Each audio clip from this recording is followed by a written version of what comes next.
Yes. So you were talking about. Yeah, I was talking about. You told you would be Yeah, creating. yeah. Very shortly, we will be creating a group because we need to get the numbers of other students as well from the respective branch.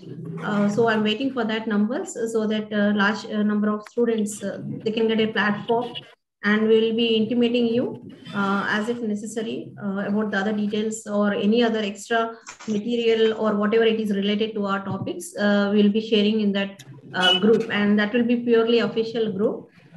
And you people can continue for another, I mean, you people, as you are in the first semester, you can continue it, for the next 2 years as well. So with this, I think two classes were completed. The first class was taken by me. We have begun with the meaning and importance of public administration. Then we were discussing about the state, society, and public administration. And in the last class, I couldn't take the class, and it was taken by the other person. And two topics were completed, I guess. That is the relationship between evolution of public administration and the relationship between the other social sciences. So, in the first class, actually, we could complete only some part of the second unit, that is the state, society, and public administration. And in the last class, the session has begun from third unit, that is the evaluation of public administration. So, today, first, I would like to complete this topic. Then we will move further to the other topic. So, I think you must be remembering what we have discussed in the first class. While discussing about the meaning, nature, and scope, we have also discussed about the term public administration, its characteristic features, and we have discussed about how, why, what is the need of public administration in the society, and what were the different functions which are discharged in the due course of performance of public administration. So, in this context, now the present topic assumes a great importance. Now, why does it assume a importance? Because we have studied that public administration, it functions in a society, isn't it? We all are part of the society, and society has framed certain rules and regulations and certain norms to be followed, norms and procedures which are to be followed by all the citizens. Okay, so here the three important concepts we would discuss is state, a society, and public administration. Now, are they independent? Are they dependent? Is there any relationship, or they function in isolation? Definitely, as I said earlier, state, society, and public administration, they are closely related. Now, how are they related? Now, how does the existence of Oh, one domain affects the other? In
You're not able to hear me. Okay. Just a minute. Let me check from the technical person.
Sorry, all of you. I think our technical people have muted me as well, along with you all.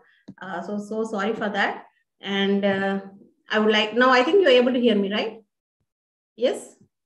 Yeah. Okay, good. So to continue with our lesson, I think I don't know where I have stopped, so let me briefly begin. Like we were discussing about the relationship between society, state, and public administration. Okay. So basically, I was talking about society is nothing but it is an association of individuals. It is a place where we all live together, and we try to maintain a social order, and we try to communicate with each other, isn't it? Now, how does this communication takes place, and why does the communication takes place?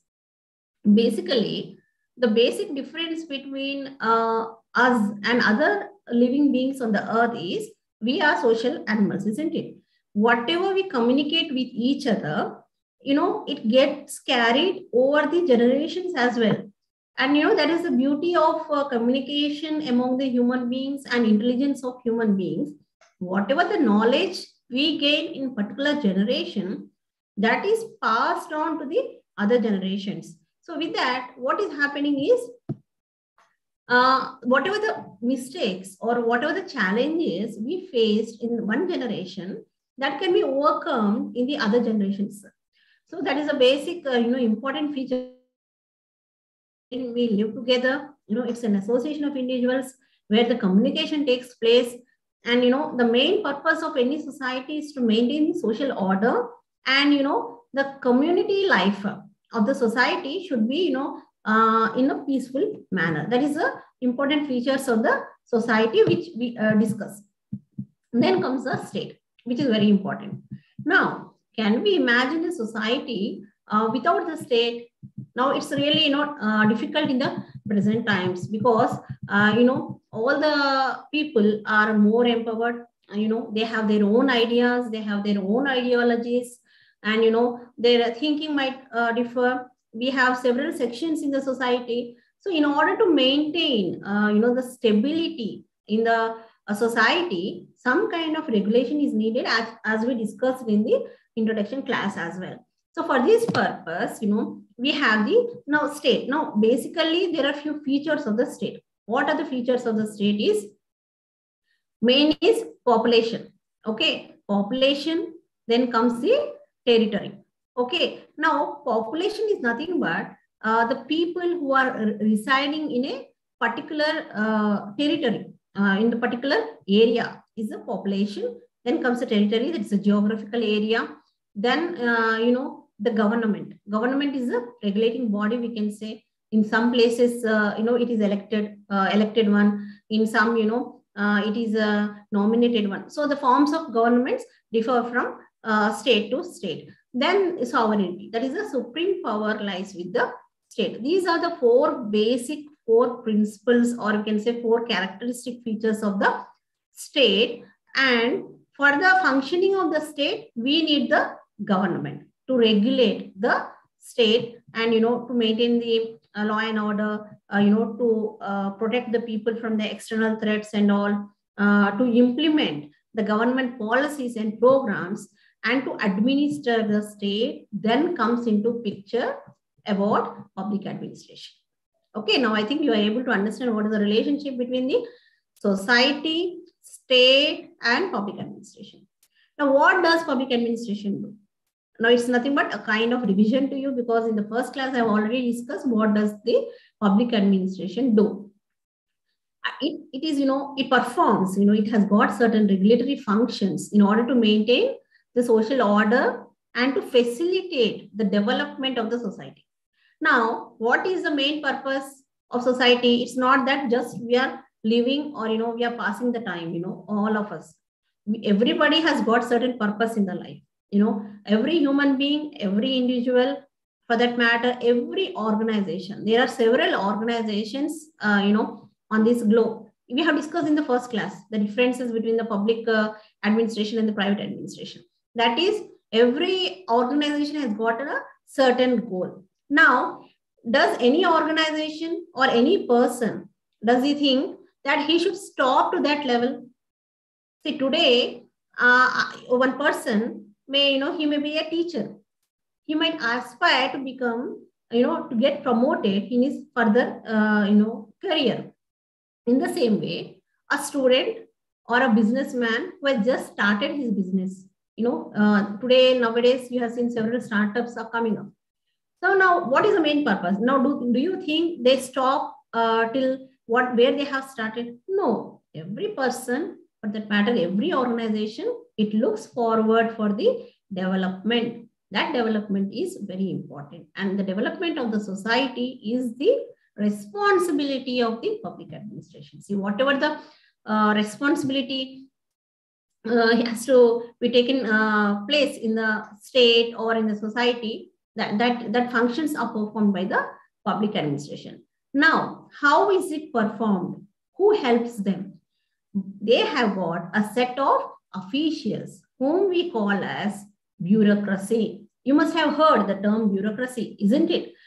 We keep listening with this word over the news, or you must have read in the newspapers about the bureaucrats. Bureaucrats in general term, we call them as IAS officers or the civil services personnel who implement the policies and programs of the government. Now, what happened with the emergence of democracy? The importance of bureaucracy has increased. Okay, now how it happened? Now, in the democracy, it is the rule of the people, isn't it? The government, it works only for the people. Now, in order to work for the welfare of the people, they should implement the programs. Now, the political executive, they participate in the policy formulation, isn't it?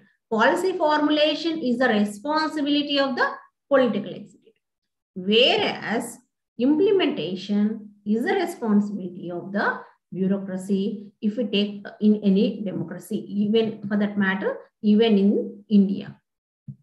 So now overall, if you look, the relationship between finally the society, state and public administration, we can say that whenever there is some kind of disturbances, some kind of conflicts, that is inevitable, isn't it? When many people live together, or different sections of the people, different people of different ideologies, different classes and all, definitely there are certain kind of conflicts.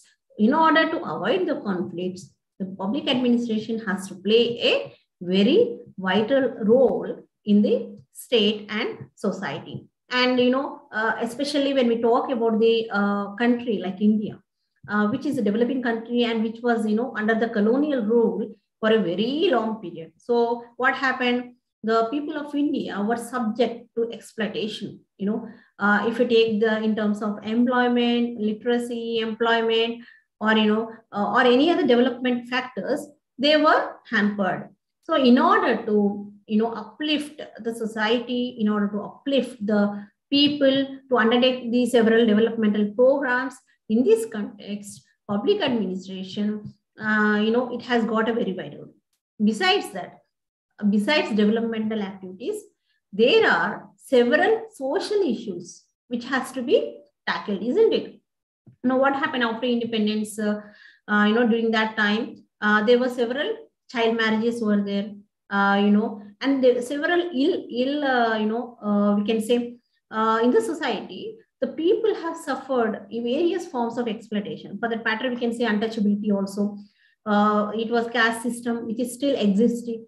All these are the certain social issues, social, problems, social challenges, which has to be addressed by public administration, isn't it?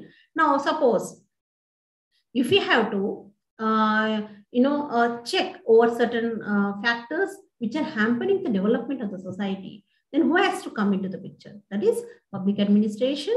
They have to bring out certain rules. They have to, amend the constitution, and they have to make the changes to address these social issues. Now, to understand these concepts, the relationship between state, society, and public administration, there are different perspectives, to understand that. So in our syllabus, they have given few perspectives. That is, liberal perspective is one of the perspective to understand its relationship. Now, liberal perspective of state, it is basically based on the ideas of the, liberalism. Now, which states that the freedom of the people is very important for that matter. If you take, for example, what does any citizen desire? What does any person in a state or a country, what do they want? They want the liberty. They want freedom of expression, freedom, of choice. Like they want to express themselves. They want to live the way they want. They want to dress as they want. They wanted to pursue, the education qualification which they want. So all this, it comes under the freedom, and the liberal perspective of the state says it advocates the freedom and equality of individuals, which says the right to life, right to liberty, and right to property or right to religion. All this come under the liberal perspective of understanding of the state. Now, what this perspective, there is a liberal perspective, says that the state has to confine itself to the three major functions. Now, what are those three major functions? The first is defense of the individuals from the other individuals. That is to protect, to safeguard one person from the other person. Another is enforcement of the contracts. So as we have, we'll discuss about this in the next couple of minutes also about this. And the major important is defense of the country from the other external threats. So according to this, these are the three major functions to be performed by the state. And now you must have studied in your school, like, there are different people who have proposed, who are proponents of this school. That is Hobbes and John Locke and Stuart Mill. They have expressed.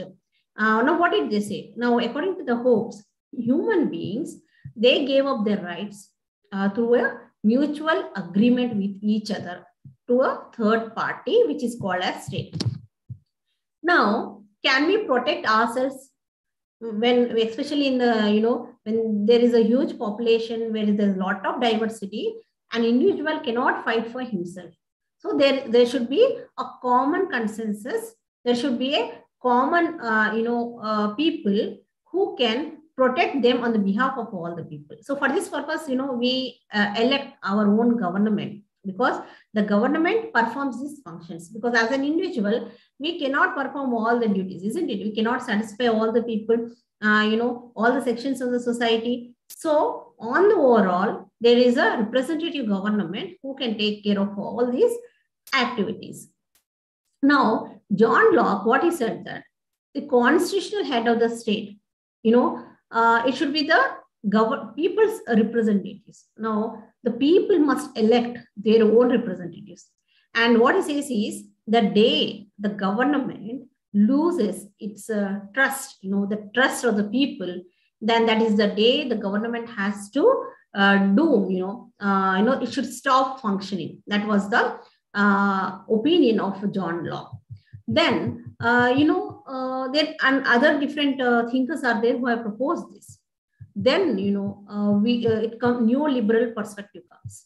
Now, neoliberal perspective, it actually originated, it is the old liberal perspective. It has originated from the ideology of freedom and equality. But whereas neoliberal perspective has emerged in the context of globalization. Now we all are seeing the different changes taking place because of the globalization worldwide. There is, lot of changes in the functioning of the state, in the activities of the state, the role of the market, how the market is playing an important role in the functioning, all these aspects, they come under this neoliberal perspective.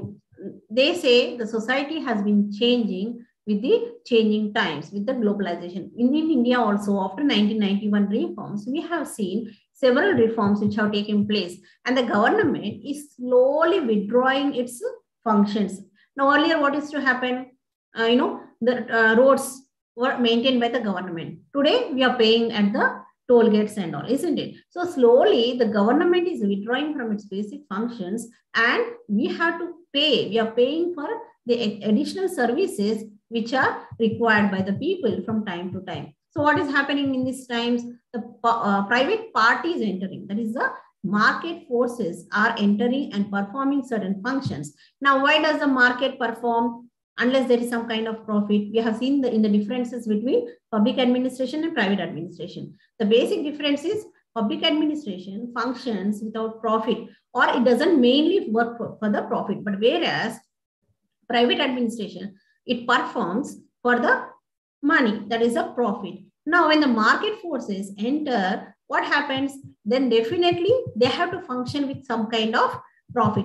If there is no profit, then they will not perform. So whatever the services they are providing to the citizens, they collect the money back. So we, the taxpayers of the country, are paying the additional amount for the services we are utilizing or availing. Okay, that comes the Marxist perspective.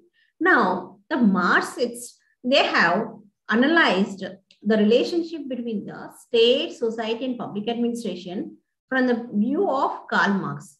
Now, Karl Marx, what did he say? He said that the state is nothing but it is an instrument of the ruling class. They exploit the working class. There are two classes, that is the ruling class and the working class.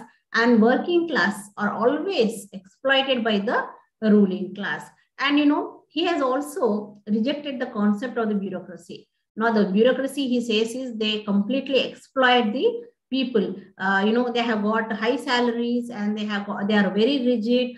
They have got rules and regulations and all. So they keep exploiting the working class. That is the common man of the society. Then another perspective through which we can understand the state society is Gandhian's perspective. Now we all know how the life of Gandhi was. What were the main, the principles which Mahatma Gandhi has postulated. Now, the main thing which Gandhiji has proposed was Swaraj. Now, what is Swaraj? The word itself, Swaraj itself says self-rule. So, and he also proposed non-violence. That is, the people should follow the non-violence. Even for the independence also, the non-violence was followed. He was against the violence or threats or conflicts. So what he said that the grassroots level of the society. Now, what is the grassroots level? The villages, they should be self-contained and they should be able to self-rule. They should be self-reliant. That is, they should not depend on others, but they should be independent in functioning. Now, Gandhiji also, he proposed, he believed in trusteeship. Now, in which he believed that property was a social trust, and the owner of it should be a trustee, but not the owner. Now, what happens whenever we buy the property? We are the owners. But Gandhiji believes that the property, it is a social trust, and the people who are owning it are trustees, but they are not the owners. And whatever, how much ever is needed, we must enjoy that. Whatever we have more than what we have, that should be distributed among the people who are in need of it. Now we see there are different sections. There is high class, there is upper middle class, then middle class, then lower class, and below poverty line. There are different classes, according to the income levels. Now, how does these differences come into existence? How does it happen? Because depending upon the income level. Now, some people, they are unable to meet the two ends meet. They cannot have two meals a day. There are certain people, there are certain families, and there are certain people who have got some, lots of black money with them and lots of money which is unspent. So how much a man and a family needs for existence? So what Gandhiji says is, how much ever we have to enjoy, and whatever excess we have to distribute it to the others. So actually, that is very idealistic, but probably only few people, we can say, they follow this concept, and they establish trust and all, and they conduct charity programs for the different needy people. But there are many people as well, who are very, they own the properties, and they don't do any kind of charity, and they don't do any kind of service to others.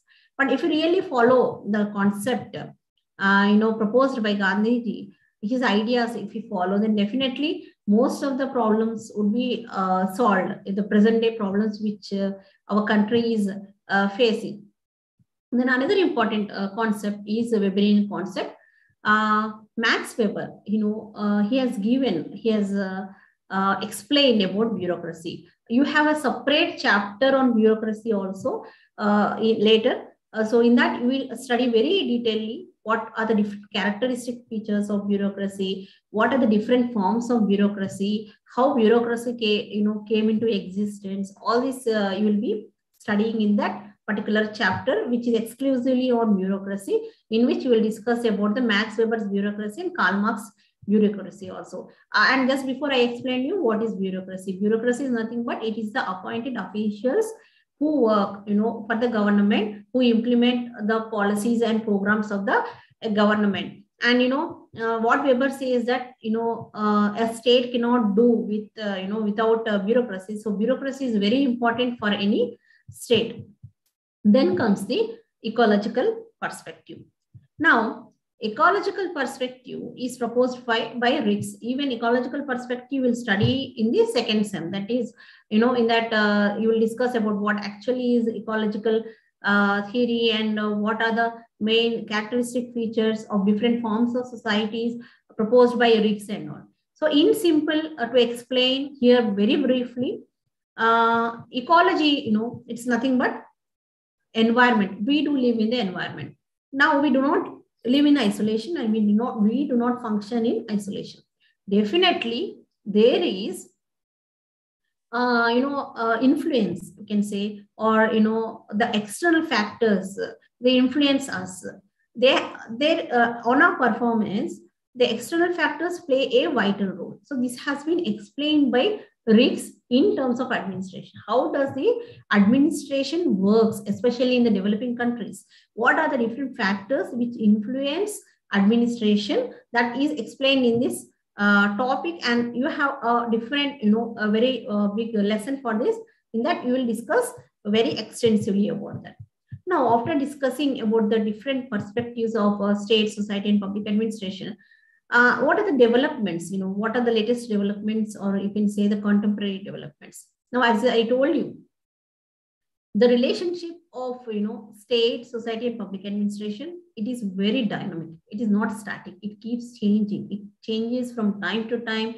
It changes, from period to period, from era to era, depending upon the different reforms which takes place, in worldwide. Now, even for example, the best example is a recent pandemic. Before pandemic, Nobody expected there would be, so much of demand for online education. People never expected for meetings to be conducted over, very important meetings also would be conducted, or classes would be conducted over, laptops. Even the schools, colleges, examinations also, nobody expected. So there have been several changes. Now what happened? Now, because of these changes, the government has to take the policies, isn't it?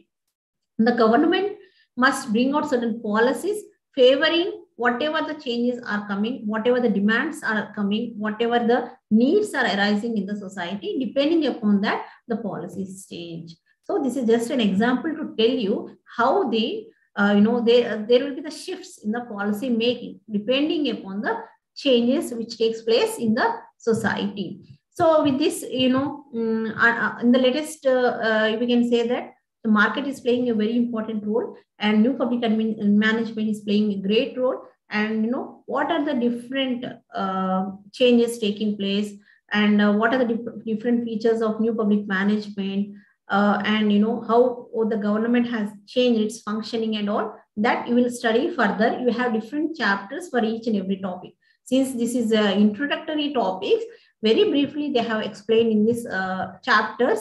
And in the later stages where you have different chapters, you will be able to understand in a more clear way. So with this, we have completed the state society public administration. So first chapter, second chapter, third and fourth chapters have been completed. Now we'll discuss about the block 2, that is the unit, that is fifth unit, I guess. Yes, that is the Kautilya. Okay, now basically what happens whenever we study a particular subject, okay, or a particular discipline, we talk about the Western philosophers, isn't it?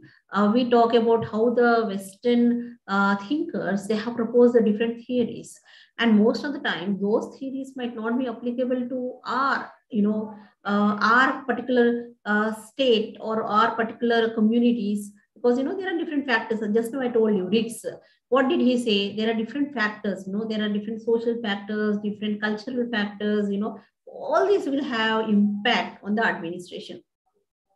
So earlier, when we introduced the choice-based credit system in Ambedkar Open University, prior to that, we did not have this Oriental approach in the syllabus. But these changes have been made to make the students understand the roots of administration, even in the Eastern philosophy, how, the different important, like Kautilya, how they have, described the principles of administration, the machinery of administration and all.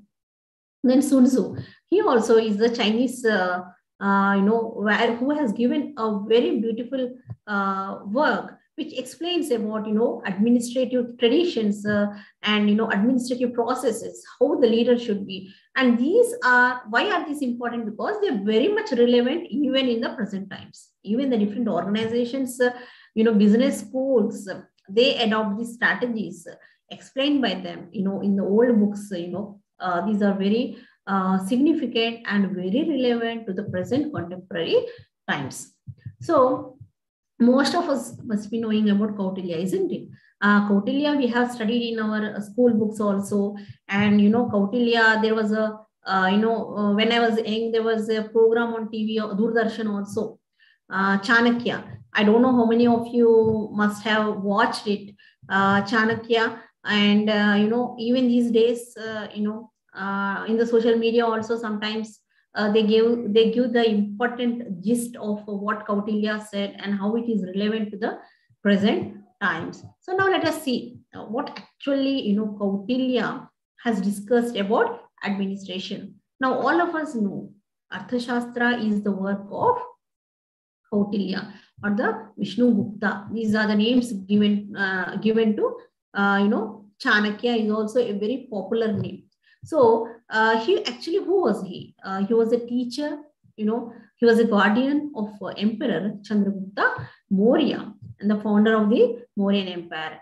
If possible, you read or you go through any YouTube video, like how the rise of Mauryan Empire has taken place, it's very interesting actually. That doesn't come under public administration, but historical aspects. It's very interesting to see the rise of the Mauryan Empire, why it was established, how it was established, how Chanakya, using his great mind, he has encouraged for the founding of the new empire and all. That is really very interesting. In case if you have some time, you can just read any book on this, or even on the media. You have this. Just a second.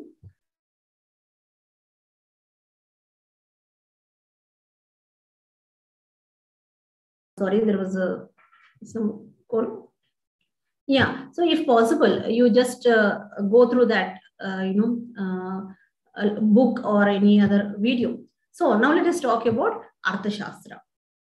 Now, what does it offer? Arthashastra. Arthashastra, it offers, the political statecraft, basically, and the principles of public administration, the machinery of the government, and the different policies, how the policies should be, how the military strategy should be. All these aspects have been discussed in a very finished manner, you can say, polished way in Arthashastra. So actually, what is the meaning of this word, Arthashastra? Basically, if you see the word Artha, it denotes, the substance of livelihood, So Arthashastra is nothing but a science of, which deals with the acquisition of, means of livelihood. Okay, it shows how it should carry on. The basic essence of this complete Arthashastra is nothing but the well-being of human being and, the protection of the state. These two are, ultimately for any state, these two are very important. That is, the well-being of the people, the well-being of the citizens, and the protection of the state. And that has been explained very beautifully in this book, Arthashastra. So this book has got two important parts. The first is about Palana. Palana, you all must be knowing. It is nothing but administration. Then comes the Labha, the second part. That is nothing but conquest or acquisition of territory. So Artha in all is embrace. It is an embracing word with different meanings. It can be interpreted in the different ways. But basically, it is nothing but the well-being of the people. So now let us see what Arthashastra has explained. So there are, you have to remember that in Arthashastra, there are 15 adhikaranas. So adhikaranas means we can call it as the books, which are divided into different parts. That is first, second, fifth, and sixth. They are relating to the pattern of public administration. That is how administration should take place, how the administrators should, perform their duties. All these aspects are discussed in this. And the other half of Arthashastra, it is devoted to the strategies and, tactics of foreign policy and defense, which is very important. Even today, our major chunk of the budget goes to the defense, isn't it? So protection of the territory is very important. And even in Arthashastra, all these have been discussed. Then the second book, that is, it is relating to the duties of the government. They have been, it discusses about the different departments, which departments functions in what way, and what all the activities come under the different functions. All these are discussed in this aspect. So the main, the focus in the Arthashastra was the king, and every member of the staff is, discussed in connection with the king. He was the personnel, that is the people working under the king, they were not discussed independently, but in relation to the king, how he should behave, how he should be loyal to the king. So what are his functions and how can he discharge his duties? All these aspects are mentioned in this Arthashastra. So let us see what Kautilya, how he has described the nature of the state. What he said is, might was right. Now, there, you must have heard about this Matsya Nyaya. That is nothing but law of fish. What is this? According to this, the bigger fish will, swallow the smaller ones. So this was described by Kautilya in Arthashastra. And, people should pay the taxes, because there is a chance of exploitation or there is a chance of threat from the external forces. So the people must pay the taxes to the government so that they enjoy, the freedom, and, there is no threat from the foreign bodies or the foreign external forces. The king will take care of all these aspects. For this purpose, the people should pay the taxes to the king. That was mentioned in the Arthashastra. Then Arthashastra also, it gave the different, we can say the qualifications of administrator, like, how the administrator should be. What Kautilya has said that administrator must possess the knowledge of the science of public administration. He called public administration as a science. See, there are certain principles which has to be performed, and those should be understood. They should be practiced by the administrator. Now, he was of opinion that a person, with the proper knowledge of public administration only will be able to rule the people. So this was the main, emphasis of Kautilya.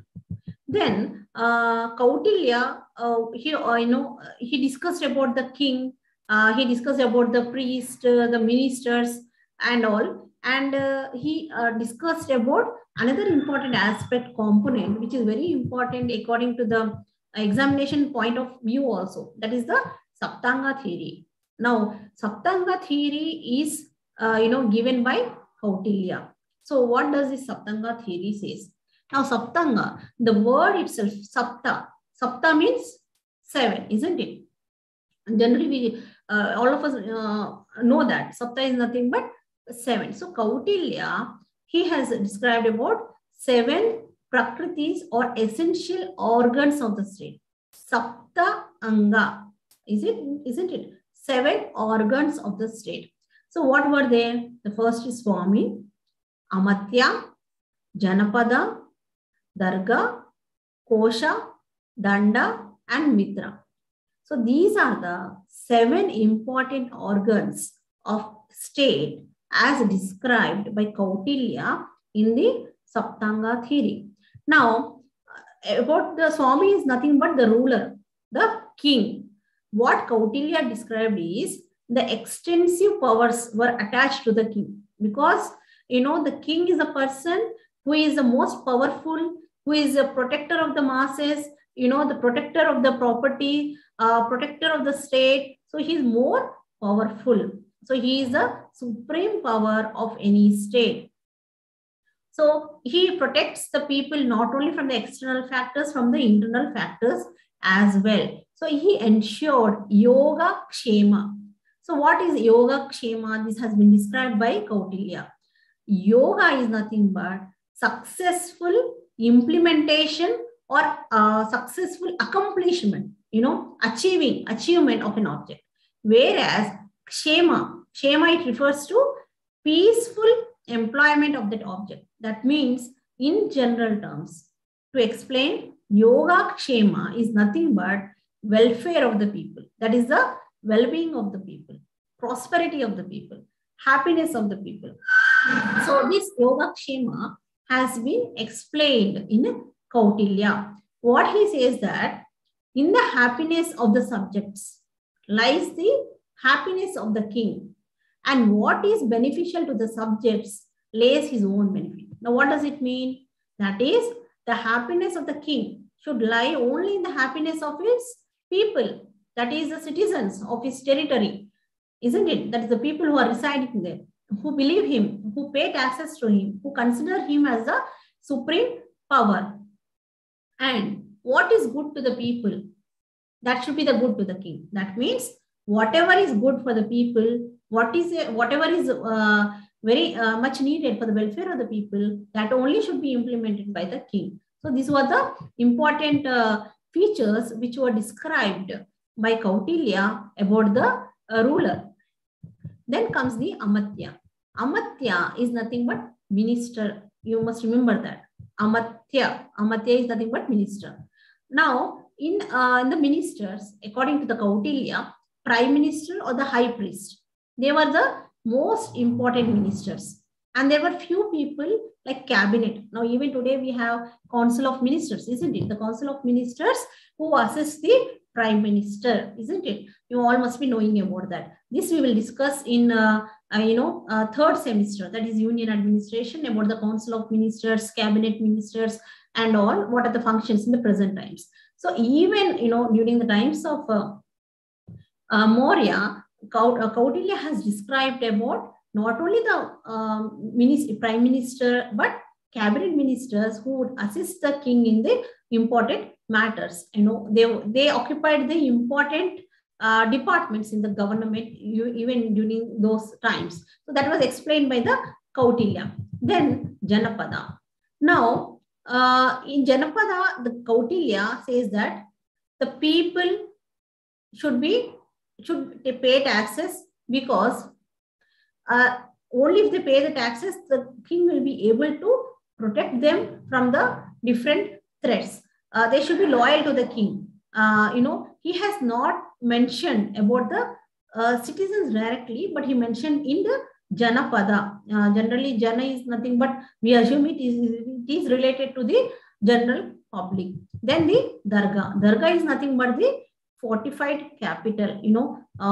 So the Dargah is important for a defensive and offensive capacity. Now you see, even you must have visited Golconda.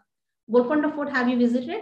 If you see the forts, they are very huge forts which usually protected the kingdoms from the external threats. They were completely, they would be packed. Even in the movies you must have seen different forts, how they were protected, how the water or different kinds of protective gates were applied in the surroundings of the forts to protect the people, the main king and the other people who are residing within the forts. So that is also described by Kautilya. So what he mentioned, that there are 4 types of forts basically. The one is Audik. Audik is nothing but it is surrounded by water on all 4 sides. Then Parvat, that is surrounded by the hills. Then Dhanvan. Dhanvan is nothing but the fort which is in the desert. And the one Dargah. One is obviously the forest. So forest is, the fort which is situated in the forest is called as one Dargah. So these are the different forts which are described by Kautilya in Arthashastra. Another important component which Kautilya explained is Kosha. Kosha is very important, isn't it? What is Kosha? Kosha is nothing but it's a treasury, isn't it? Now, can any king or, for that matter, any government, can it function without the treasury? No, it's very difficult. Now, what would be the main source of revenue for the government or for the king, for that matter? That is the taxes which is paid by the people. So what Kautilya suggested is the state treasury should be the permanent source of revenue of the state. And the money in the treasury must be collected by just means. That is, by in a scientific way, in a proper manner. That is, whether it is a form of taxes or whatever it is, there should be some kind of scientific basis. But the people cannot be exploited. Their money, their wealth cannot be plundered and dumped in the treasury, royal treasury. It should not be done. And what he says that the royal treasury is a treasury of the, it is not the personal treasury of the king. That is for the welfare of the people. So each and every gift which the king receives, that should be entered in a record book. This is mentioned in Kautilya's Arthashastra. Whatever gifts are received by the king, by any of his friends or, or any people or any officials, that should be mentioned in the record book so that everybody should know what the king is receiving. That should be mentioned. Then the Danda. Danda is army. So the king should have a command, a strong military force according to Kautilya, and they should be, well versed in the military arts, and they should be very loyal and patriotic. That is very important for any, army person. That is, they should be patriotic because they have to give their lives in case if needed. Then unless they are very patriotic or loyal, they cannot give their lives, isn't it? How many of us are ready, to give lives? Then we have to question ourselves. And the people who are working in the army, even in the present times, the army people, they are doing a lot of, they have risked their lives at the borders, and that is the reason today all the citizens of India, we feel very safe and secure. So that is the reason why we must pay, lots of respect, and due appreciation for the army should always be there. And whenever time comes, if any time is needed for any kind of contribution for the army or the army's families or the widows of the army people or the children, then definitely we should try to contribute a little bit, which whatever is possible by us, because we cannot do what actually the army people do for the country, isn't it? So in the same way, even during the time of Kautilya, he mentioned that army people should be very loyal and patriotic, and these people, basically Kshatriyas, they were appointed in the army. But according to Kautilya, if time is needed, even the other sections of the society, they can be taken into the army. That was proposed in Kautilya. Then he discussed about Mitra. That is, Mitra is nothing but friend, isn't it? We also call in our daily language, the word is used very popularly, Mitra or Mitra.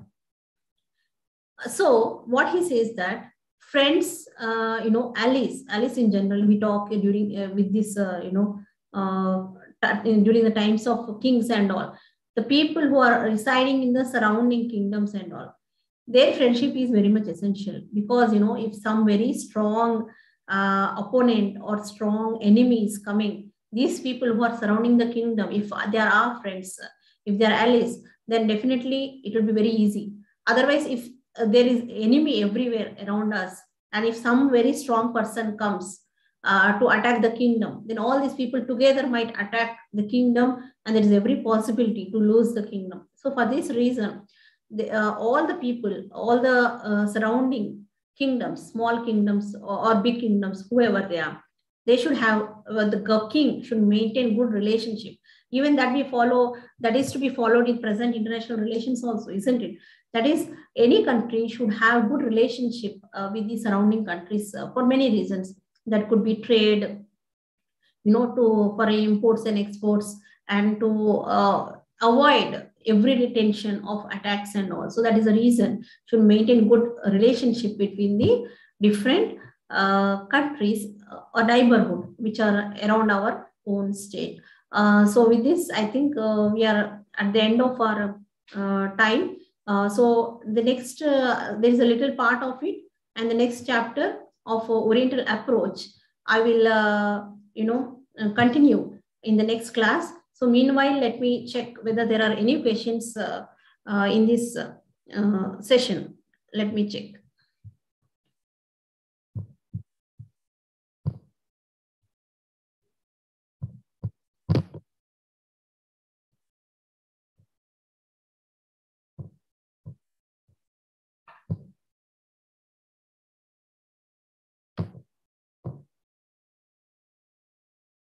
Can we get previous question papers if best way to download? Let me check whether they have uploaded in the website or not. Maybe I'll just check and I'll let you know, okay, whether they are uploaded or not, so that it will be helpful for all of you. And I have questions. Please allow some time at the end so I can shoot.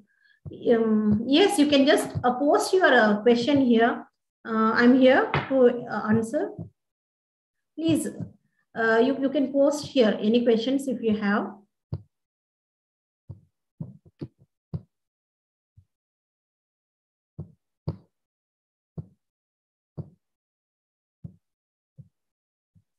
Unmute mic. Okay, that was done. Then is there any WhatsApp group for public administration? The WhatsApp group is not yet created, and definitely this will be created very shortly. I will do that. And not getting voice. Okay. Actually, that was the technical issue from our technical team. Then any questions?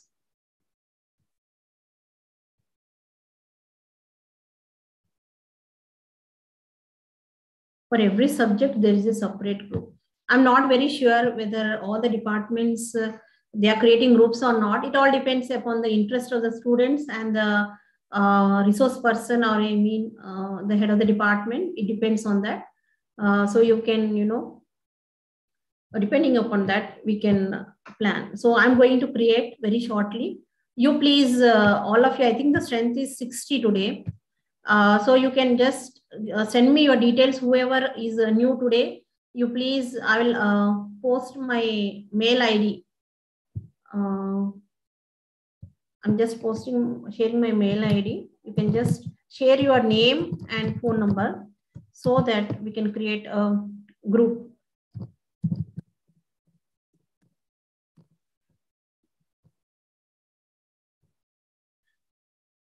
Yes.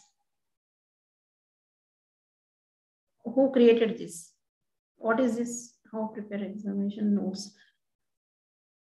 Please do not mention here phone number. This chart will be, gone with the lesson. With this, I'm not able to trace all. I just shared my email ID. Okay, you can just post it. You can mail me in that particular mail so that I can just check your mail IDs. And one another important announcement which I wanted to make is Public Administration Department. We do conduct one webinar every month. Civil services orientation. You have that on YouTube also. Every month, one IAS officer or IPS officer, IRS officer, that is the civil service examination toppers, they come and they lecture, that is they give their inputs, and which is very helpful for all the civil service aspirants. This is open for all the universities, all the students. And the previous one, you can just go through this YouTube. And if you just share me I'll share the details in the group as well. Most probably in the next week, we'll be having one webinar with Smutik IPS officer. He'll be giving his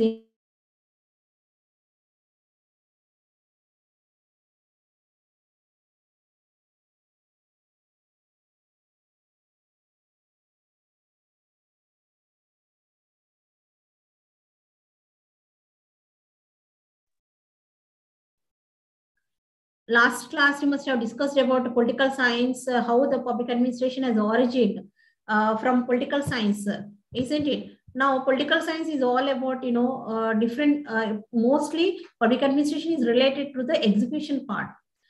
You can just, discuss, you have different public policy making and all in public administration. Whereas in political science, it is mostly theoretical aspects as well. But public administration is also taught in political science in many of the departments, in many universities.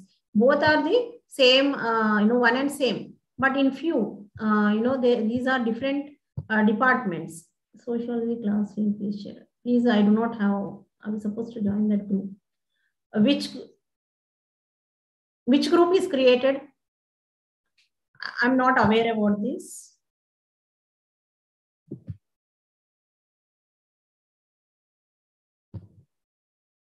Let me check.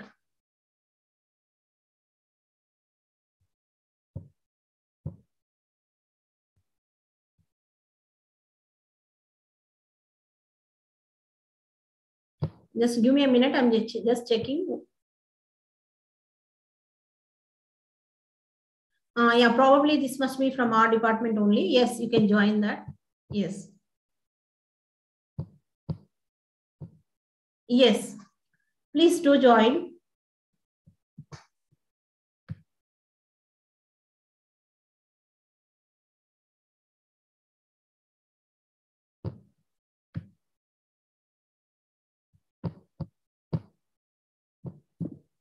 Yes, so with this, we'll conclude and we'll come back tomorrow. I hope you all join tomorrow as well, so that we can complete this Oriental approach tomorrow. And with this, I'm going to wind up the session. We'll meet tomorrow. So see you all. Have a good time. And can I study from the last year question bank? See, question banks, as I told you, I don't suggest question banks. We have got very good books. So in that books, you can just study.